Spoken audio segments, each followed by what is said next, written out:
En la unidad 7 vamos a ver ahora el punto B, la iglesia, comunión de iglesias. Hubo, como les decía, un redescubrimiento de la iglesia local o iglesia particular. Una iglesia particular es la experiencia de la iglesia en un determinado lugar. En primer término, hablamos de la asamblea reunida para la celebración eucarística. Por eso no podemos separar iglesia de celebración eucarística. Ahora, la experiencia de la iglesia en un lugar no se agota en esta experiencia, sino que es expresión de una magnitud mayor que es el conjunto de los cristianos. Hablar de la iglesia particular habla también de la concreción de la salvación en las distintas culturas, en los distintos modos, las distintas historias, y por lo tanto hay diversas iglesias. Desde el punto de vista del modo de hablar, es mejor hablar de iglesia en y no de iglesia de. Podemos decir, no hablamos de la iglesia de Santa Fe, la iglesia de Paraná, la iglesia de París. Sería mejor decir la iglesia en Santa Fe, en Paraná, la iglesia en París. O con una expresión muy linda, la iglesia que peregrina en Santa Fe, que peregrina en Paraná, que peregrina en París. Para que una iglesia sea considerada iglesia particular, tiene que tener algunos elementos constitutivos. En primer lugar, que haya un grupo humano. Esto no es una teoría en la nada.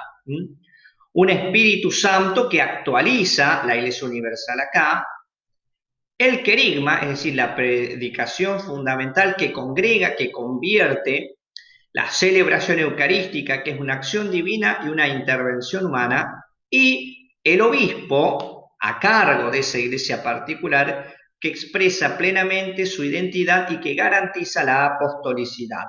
Diríamos que los obispos, como sucesores de la tarea de los apóstoles, están a la cabeza de cada iglesia particular.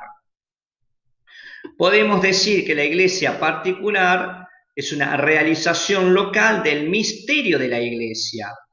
Por lo tanto, no es una división de la iglesia toda, ni tampoco es una federación de iglesias que eran múltiples y constituyen la iglesia toda, sino que la iglesia toda se expresa en cada iglesia particular. Podemos decir que también respecto del lugar hay distancia. Yo estoy en Santa Fe, por ejemplo, pero no se identifica con todo el ser santafesino, el gobierno santafesino, la sociedad santafesina. Así tenemos una cierta como distancia mental. Estamos en, pero no somos idénticos a. Una diferencia propia de cada iglesia. Hay variedad y también hay perijoresis, tomando esta noción de la Trinidad. Y un reconocimiento, tiene que tener un reconocimiento por parte de las otras iglesias, porque no es que un grupo se junte y dice, nos vamos a constituir en iglesia de tal lado. Cada iglesia no es autónoma, y acá está lo que se llama la recepción por parte de las otras iglesias, o sea, el reconocimiento y la aceptación. Por lo tanto, que exista una iglesia local es todo un proceso que lleva su tiempo. Pero decíamos que si bien cada iglesia particular presencializa la iglesia universal, la iglesia particular no agota la iglesia universal. Y podemos hablar de la iglesia universal como comunión de iglesias. Esto es diferente a congregación o federación. La idea de comunión nos ayuda un poquito más. Lo toma Lumen Gentium 23 y también se habla de comunión de comuniones. Es decir, si pensamos cada iglesia local como una comunión de personas, la iglesia universal es una comunión de comuniones. Y así se configura la iglesia una en analogía con la escritura. Perdón, en analogía con la Eucaristía. La Eucaristía es una, porque Cristo es uno, aunque se particulariza en cada celebración y en cada hostia que recibe el que comulga. Es decir, la Iglesia Universal nace particularizada. Hay una unidad previa que no depende del consenso, sino depende de la acción de Dios.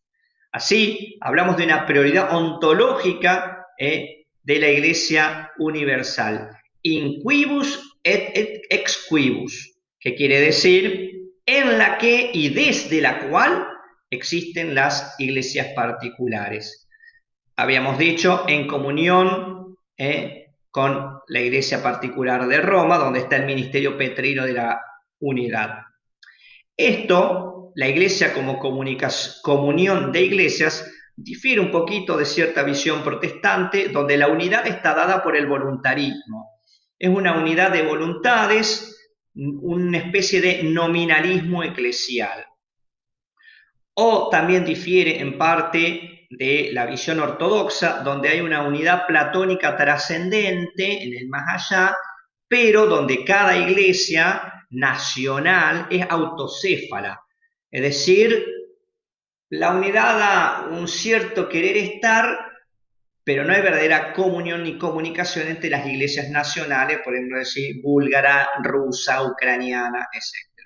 Por lo tanto, para ellos, su órgano superior es el concilio, es lo que llamamos conciliarismo, y no una iglesia particular como los católicos tenemos en la iglesia de Roma.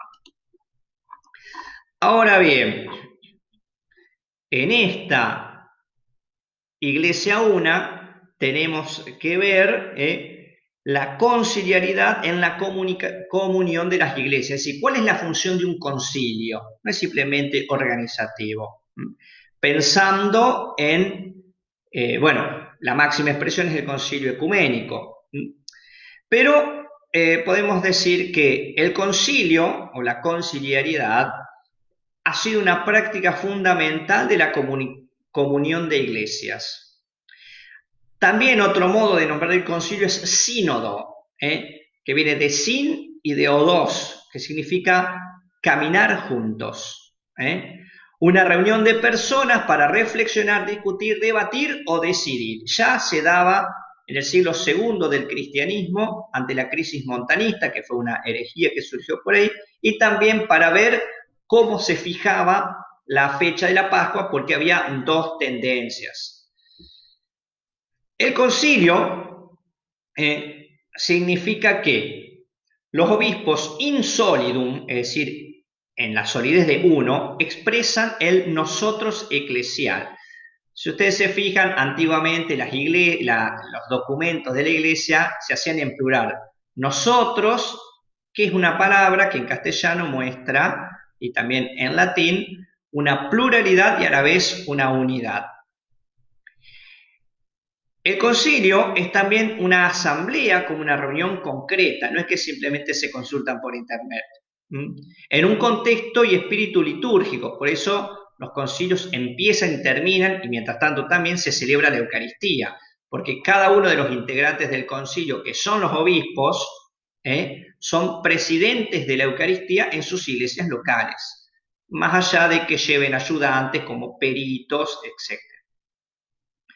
Hay un consenso diacrónico, no solamente sincrónico, sino también, ¿por qué? Porque todo concilio parte de la profesión de fe del credo, de la parádosis apostólica, es decir, la transmisión, la tradición. Por lo tanto, cada concilio está en comunión con los concilios anteriores. La unanimidad no la da la genialidad de los integrantes, sino que es un don del Espíritu Santo. Expresa la fe de forma siempre nueva conforme a las circunstancias. Por eso los concilios son, a la vez que expresión de la unidad de la Iglesia, son expresión también de las circunstancias históricas en que a los cristianos de tal o cual época les toca vivir. Y realiza la integración de las diversas iglesias.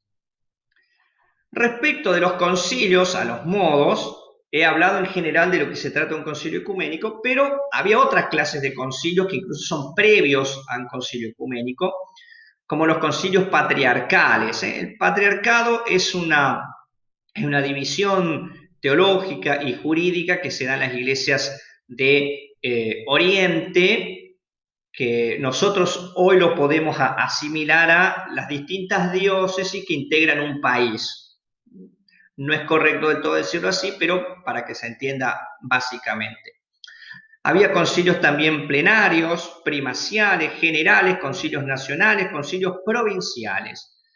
Concilios provinciales, no tanto en el pensamiento de las provincias como en Argentina, sino de las provincias romanas, en el antiguo Imperio Romano, son los concilios más antiguos para tratar los problemas de un conjunto de diócesis. Es como si acá nos reuniéramos los de la zona litoral, con un tinte fuertemente litúrgico, pero se va perdiendo al decaer la figura del obispo metropolitano, es decir, de la diócesis principal, y por distintos problemas sociales que la invasión de los bárbaros hace que sea cada vez más difícil la comunicación entre unos y otros. Finalmente están los concilios ecuménicos, es decir, los concilios universales de todas las diócesis.